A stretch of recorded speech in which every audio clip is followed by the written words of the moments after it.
Welcome back, YouTubers. Johnny Boy Lopez here, back for another installment of the Indie Experiment, and I'm here with a very special guest, Jay Mills. Thank you. Thanks for having me. How are you? Thank you for being here, especially during quarantine times. I know, at 6 feet, it's just not Yeah, it's all right. We're a part of the social undistancing, meaning like I'm trying to vibe, man. So right.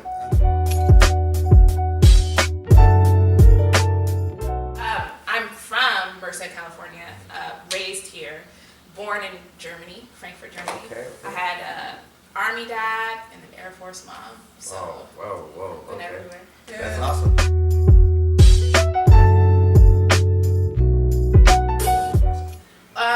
So being in the military, of course, you have like the parents who are super strict, right? Mm-hmm. So like get up, make your bed fast, eat breakfast, go to school, do your homework. Like it was always like a routine. Yeah.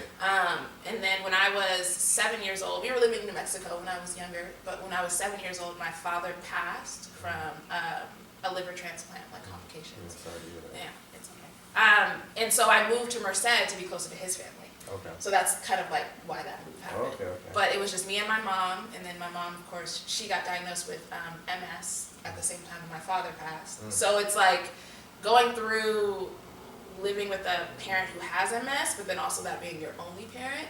I feel like the only way that I could have grew up is by having parents who were strict in the beginning, because then I just grew up super fast. Like at 7 years old, I was taking care of myself. But you were equipped. Right.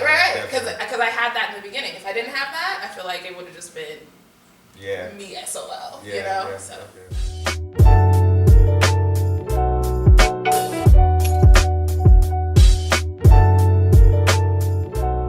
So my dad was a sports guy. Okay. He did basketball. He went to Merced High and did basketball. Okay. And he did football too. Okay. So he was like the ultimate sports guy. Yeah. Like, I mean, like we were doing like push-up challenges if I had to wash dishes or something like that. Like either or. So I grew up running with him because he was obviously just athletic. And so that got me into like track and field. That got me into soccer, of course, because you're just running for an hour at a time. Like I was just running.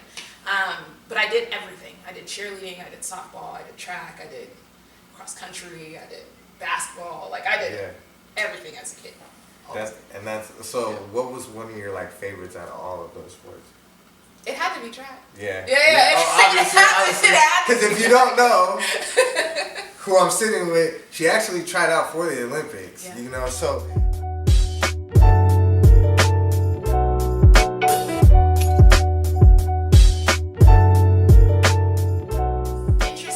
To know that I had what it took to be there. Definitely. And then how much more farther I could go. Yeah, definitely. In that sense. Yeah. It was like, I'd always put it into fruition, like, I'm going to go to the Olympics. Like, that's where I'm going to be. Always. When I was younger. And then one day I said it out loud to this guy who asked me, he was just a trainer, and he was like, what do you want to do? I was like, I'm going to the Olympics. And then 2 days later, I look on the website and I'm like, oh, I could apply right here and just tell them my story and then tell them my background, give them my stats, and then I can go. And then they chose me, and I was like, okay, wait. Yeah. Like, just when you talk it into existence and stuff starts happening, you have that choice of like going, oh, okay, this is what's supposed to happen, or nah, this ain't real. And so I kind of was like, oh, this is what's supposed to happen. Yeah. And it was a fun experience.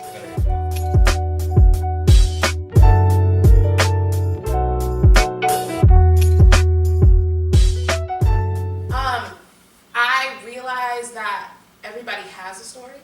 Like it wasn't just me. And everybody has that dream of going to the Olympics. Like everybody has that. And you don't realize that until you sit down and talk to them. So I could see you walking down the street and you could be an Olympic badminton person or a chess player or like something random, but you don't even realize that other person has a story. Yeah. So that, like, for me, that was just big to see everybody have different stories and have different backgrounds and then come together and just bond over wanting to be the best. Yeah. You know? Yeah. And especially at that level, it must be, you know, pretty dope just, you know, you being there, especially coming from where we come from, you know, being able to be there and just kind of take it all in. So, do you plan on trying out again? Oh, absolutely. Yes. Oh, yes. absolutely. So, like we were talking off camera, you know. So you said you were training. You know, is that one thing you're keeping in mind as you're training? Like, I'm gonna be back. Yeah. I'm gonna be back there. Yeah. So I recently had like a surgery, like a fibroid removal surgery, and they found like 15 of them. But I was going through that when I was trying out the first time. Yeah. So like there I was feeling off. Yeah. So I can only imagine now what I'm gonna be like. Yeah. Now that I feel like top. I'm Yeah. like I have to start really preparing my body for this. Like running every now and then, or like eating right. Like that's the next step. Yeah.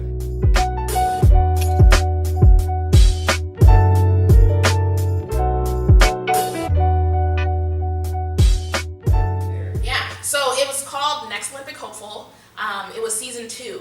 So they basically took people from all over the world and they narrowed it down to like 90, 60 people. And they said, okay, out of these 90 to 60 people, we're gonna take a basic assessment, like how high you can jump, how fast you can run, stuff like that. And then from that 90, they said, okay, we want 10 or 5 people to try out for X, Y, and Z. So what they did was, I was one of the 90, and then they pick what sports you wanted to try out for, or they wanted you to try out for. This is like the Olympic coaches. And they picked me for boxing, they picked me for bobsled, and they picked me for skeleton. So those 3 is what I tried out for, in that sense. And then there was like only like 3 or 4 extra girls with me. So it was like, I'm top. I'm not like, no, I'm okay. Like, they were like, really like, yo. You're in there. I'm in there. It was a scariest feeling, but it was amazing. That's dope.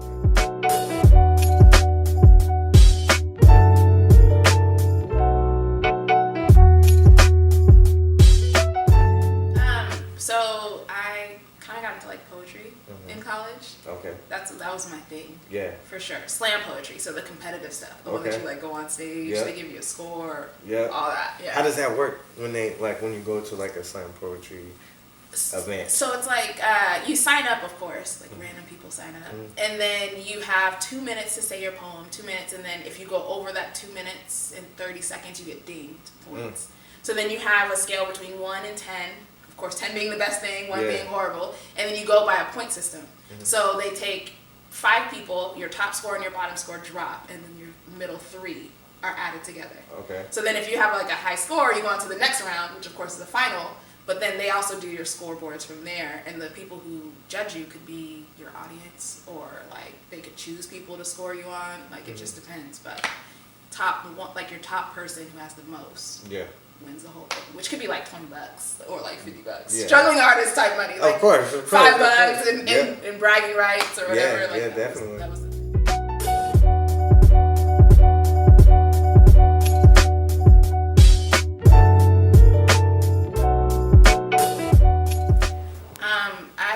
I think I've always been a writer. Like I've always journaled when I was younger, and I was going through so much that I didn't know like what to do with my energy or where to put it. Because like running, of course, you run, you get the endorphins going, then you still got to walk for the rest of the 20-some hours that you're up or whatever. Definitely. So I think during that time to like figure out what to do, I wrote during that time. Like if I wasn't exercising, I was writing. But I didn't realize it was anything until I got to college. I think it was college or even high school. I just was writing things and I said it out loud, and somebody was like, "Oh, word." Yeah. I was like, that's me. Like, So I went to my first slam and at the JC level, I got first, and then the rest is just history. That's dope. Yeah. That's dope.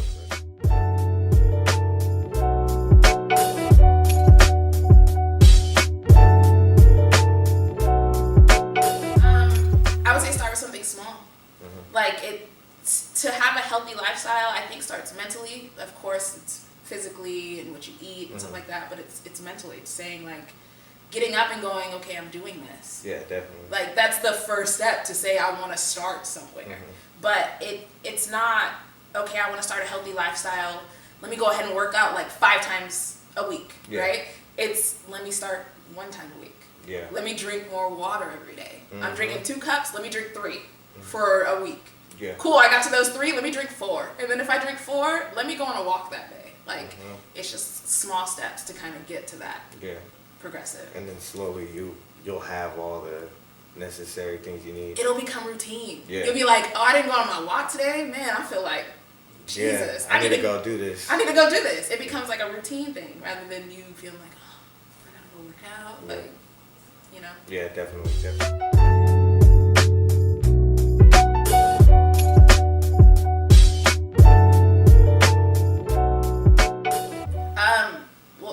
regular job is being a fitness manager. Yes. So I love training my clients. It's always been about my clients for like 2 to 3 years. Yeah. I wasn't going home to visit my mom. I wasn't going home for vacations. Like, it was Thanksgiving, next day, I need you in the gym. Christmas, next day, I need you in the gym. Yeah. Like, so I'm dedication. Yeah, but dedication from other people. So getting them to see their dedication. Yeah. I think it's hard for me right now to find my dedication. So like, I have to give myself challenges to do. You know, like I reach out to other people. Like, tell me I need to do this workout today. Like, encourage me to do this, because I like knowing that I'm bringing other people in my own, you know, success. Yeah, definitely. But I think that's the hardest part, is that I want to see other people succeed so much that I have to like be 6 feet away from these people now, and I'm just like, come to the gym. Let me motivate you to work out. Like, that's the hardest. For me. So.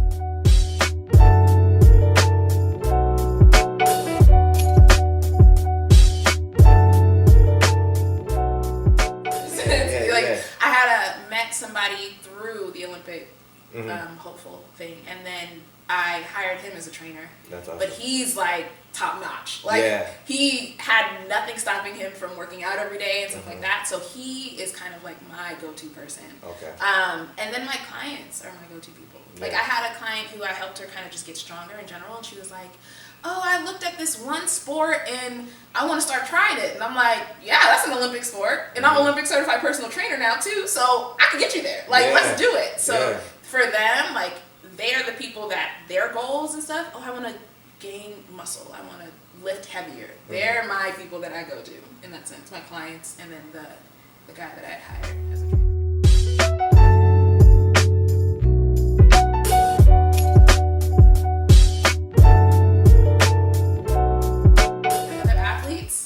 I'll do what they're doing, but I won't do what I need to do. So I think the people who get me the most are like Allison Felix. For sure. Oh, what's her name? Another sprinter. I like athletes with families. Okay. Because that's what I want. Okay. Right? Like, I feel like women athletes for sure. African American athletes for sure. But women athletes who are African American with a family, they're just a mini-hat person. They got a baby. They're training. They're going to the Olympics. They got a husband. They got a whole household to do. They got Nike sponsors. They're like holding it down in many different ways. Yo, that's what I want to do. Like, I feel like I need to have that challenge, or else I'm just like, I'm bored. Okay. So you're working towards a full big goal.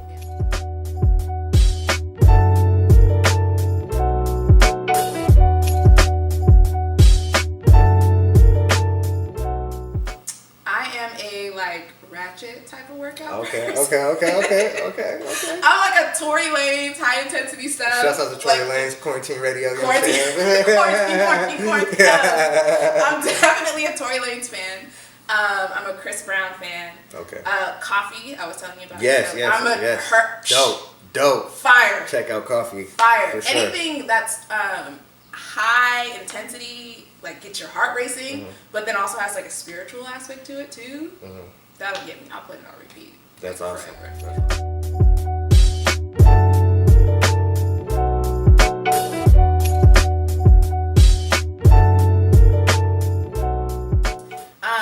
My Instagram, Strong Like Jay. Okay. That's kind of like my go-to at the moment. And then I talk with everybody. So a DM for me is like going straight to me. It's not just like hiding in the hundreds of people in my DMs. Like, I really talk to my people and I motivate them. Like, if they're like, what's a 28-day challenge? I'm sending them stuff. I'm going to post it, send it to me. I'll encourage you. Let me talk to you tomorrow. Like, what'd you eat today? All that type of stuff. Like, and that's good. That's good that you're interactive like that. Because some people, you know, they, like you said, it's easy to get lost in all the followers. Yeah. It's easy to, you know, just only pick a few people. But the fact that you're interactive like that's going to keep people motivated to do what they need to do, right? You know, and it keeps you on your P's and Q's too, you know. So.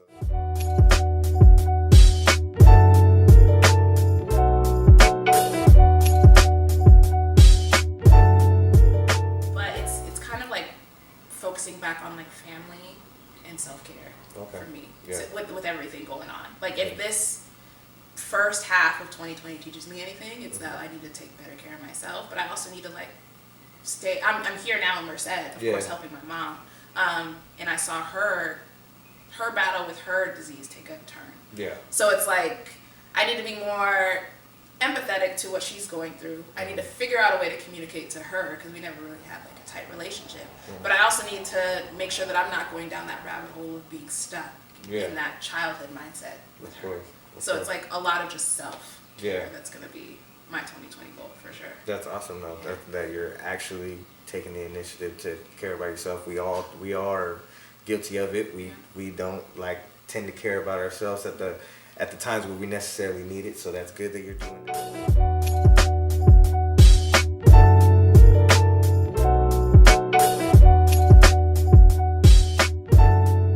So 24-Hour Fitness is right next to Jersey Mike's, right? Okay.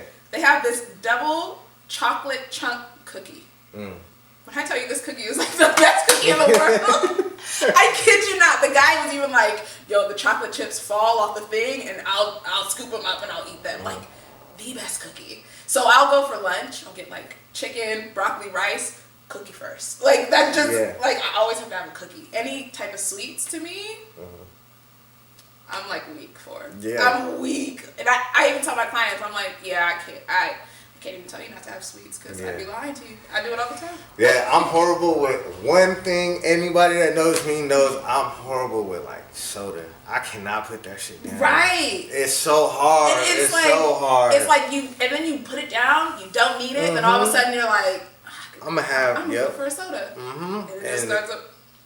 I go down that rabbit hole that you're talking about. Yeah. I go through 3 weeks of just everything I'm drinking is soda, and then eventually I start getting headaches. I'm like, I'm a little dehydrated. I'm gonna go for some water. I feel great with water. Let me try soda. Yeah. Why do we do that as humans? Like, why do we like tend to just kind of lean away from like water when we know like we need it? Why do we do that? It's like a mental thing still. We don't listen to our bodies. Sometimes we don't pay attention to our bodies at all. So like we'll just be like, oh, this tastes so good. And it's all mental. It's all this feels so good to eat. Yeah. And then you're like, oh crap, like I'm not getting out of bed. Yeah. Like I can't move. Yeah. Or I feel like I'm licking my lips a lot. Like,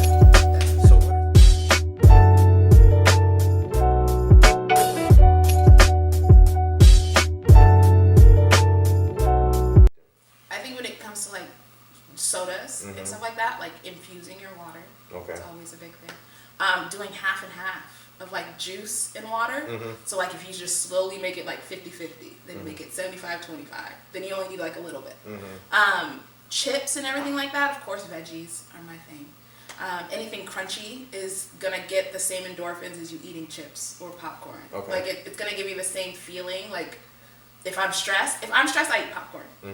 That's just my thing. And what I've learned is that it's because it's like I'm chewing on something and I'm like pissed. Yeah. So if I have carrots, it's giving me the same effect. Yeah. So if I'm replacing something, if I'm picking something, maybe one time out of the week I replace it like just with something healthy. Okay. Yeah. Healthier. So there's like there's a scale where it's like it's not horrible. Yeah. It's just not the best. Okay. Right. Okay. Yeah. So for like chips. Like the baked chips, right? And then maybe kale chips, or let's do it the opposite way. So like if kale chips are the healthiest thing you could do, right? Yeah.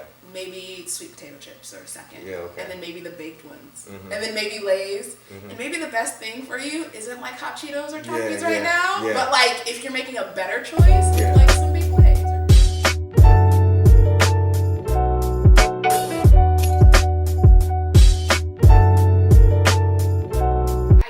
Drug and alcohol rehab center. Okay. And I became like their corporate director at one point. So I was there for like 3 years. I get very dedicated in a job. Like if I'm doing a job and I know that I'm good at it, I'm like, well, I gotta make it to the top. Yeah, this is something I want to do. Yeah, that's that competitive nature there. Yeah, I'm like, if I'm out of the top, how do I even know that I like this job in a sense? Facts. But that became very unhealthy for my body too. To be stressed, to be working 12-hour, 14-hour days, to not go home, to like stuff like that where I was like, I don't enjoy spending all my energy on this. No. Like, it just came to me one day. And so I eventually left that job, but I had already put in my application or paid for being a personal trainer. So when I left that job, I was like, all right, I got a month to study for this certification. A 12-month, 6-month process. I was like, I got a month. I took my test at the end of the month. I had my job that next week, and I started this job that I've been in for 3 years. Yeah. But like it took something big, me losing a job, me feeling like really down, not knowing what to do, like Postmating, Ubering, lifting, like just like I said, you go through many phases, and you find a lot of different avenues to go through, but eventually leads you to what you were meant to do. Like you sit there and you evaluate yourself for a second. Yeah, definitely. Like, all right, cool, I can hop into a job that I don't like. That's easy. Yeah. Going to a Burger King and being like, yo, I want to put in an application. I could probably go in there and get whatever. Did it. Whatever job, right? Like, I worked at a burrito place before. And I was so good at it that people would come and be like, oh, hey, Jay, da-da-da-da. But if at the end I'm like, cool, done that in like 2 months. Yeah. What else can I do that I could be like bigger in 4? Yeah, and have or some even longevity. Bigger. Yeah. And something I enjoy. So I'll be at the gym 12 hours, 14 hours straight, and I'll be like, oh damn, it's time for me to go home. Shit, I'll be back at 6 a.m.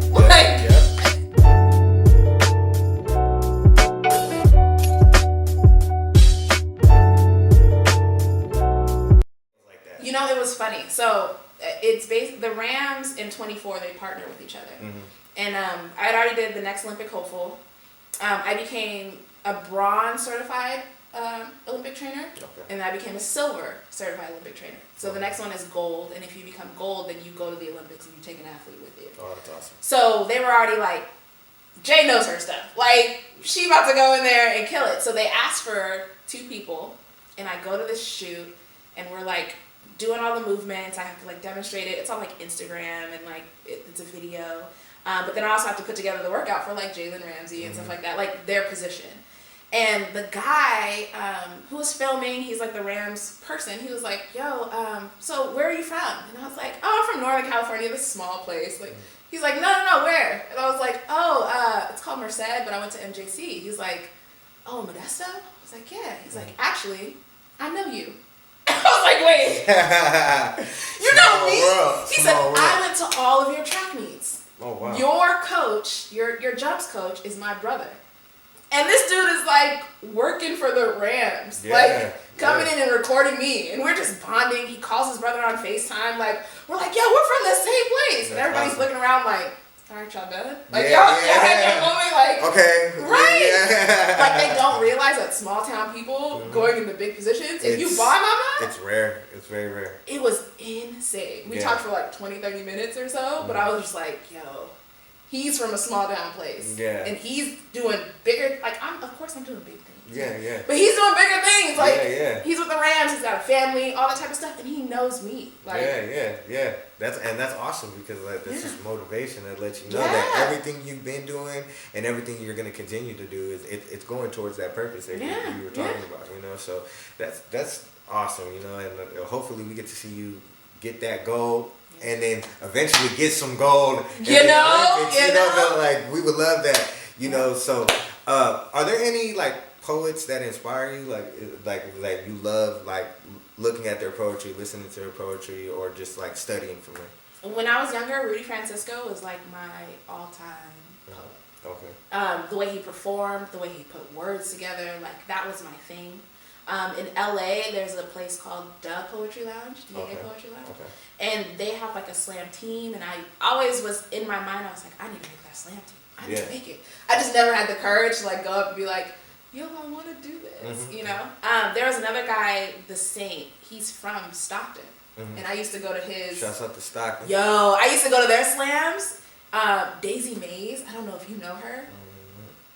Fire. Okay. She's rapping now, like she has her own music thing, but like she's the type of person, The Saint's the type of person. Rudy Francisco, I saw him, I had him come down, I was in our DSU at the junior college, I had him come down and perform. Like little things like that, I was like, yo, like these people have made it to where this is their career. This is what they 12 to 14 hours love to do. Yeah. And so I was just so inspired by that part of it. Yeah. More than their writing, I was just inspired, like they want to do this for such amount of time. Yeah. Of the day, like. That's dope. Yeah. That's dope. That was my thing. So, when you were younger, I know, but the people out there, I would like them to know how like you've always been somebody who like you've been like how you're saying, you work your way to the top, but you've always been like a leader, like in whatever organization you end up going to, you end up becoming a leader. So how does it feel like when you look back on some of the things you've done and you're like, man, I've done all these different things, you know, and you have a well established list of accomplishments, you know. So how does that feel, you know, being able to look back and seeing some of your accomplishments? To be honest, I don't even realize their accomplishments until I talk about them. Yeah. Like, even you going like, oh yeah, you worked with Jalen Ramsey. I was like, oh yeah, I did do that. Yeah. I mean, but it goes back to even back in your Tenaya days. I mean, yeah. I mean, you were a part of, and even in high school, a part of the BSU, everything, just anything that you were doing, you always had a big imprint on it, you know. So yeah, and it's rare that we give each other our flowers when we're here, you know. So that's a big thing for me too, especially when I bring people up on the show. I want them to know that, you know, I see what you're doing, and I hope the people out there see what you're doing, because it's hard, just like you were saying. Yeah. People being in those big positions from such a small area, you know, it's so easy to be like, oh, that's impossible. Right. But for you to actually, no matter how accomplished you get, you go on to the next, you know, and that's dope. So I think there was always a drive to impress my dad when I was younger. Yeah. It was always like, graduate high school because your dad graduated from this high school. And then you got to go to college because your dad graduated from college, right? Yeah. So that was always my thing. And when I look back at, when you say like leadership positions, I didn't even realize it, really. Yeah. I just was trying to like preoccupy myself. Yeah. But I think at that point, when you're young, you don't have doubt in your mind unless somebody brings that on you. Yeah. Like, unless your friends are like, nah, you're not going to make it, you're not going to have doubt. So I never was around, and I think it switched like sophomore year or something. I was never around people, or I didn't allow myself to be around people who told me I couldn't do it.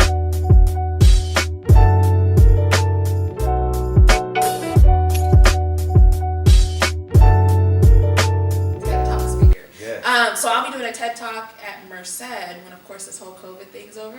They're either going to record it and then I'll do it like live to people, or I'll do it in front of an audience, which I love, of course, because like I'm slam poetry background. I'm like, I need people to interact with me, or else I'm just going to be like, crickets. Okay, cool. Go on to the next thing.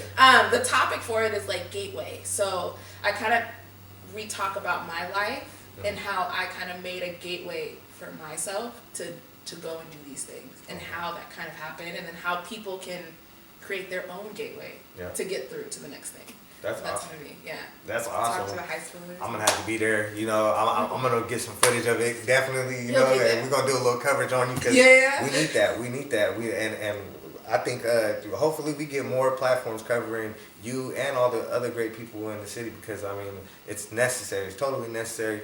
The people out there need to hear your story. They need to hear, you know, that it's possible to rise and, you know, do exactly what you set your heart out to do, you know. So I can't wait to hear that TED Talk. And go ahead and tell them where to find you on social media and all that good stuff. So Strong Like Jay is my social media. It's the only one that I have.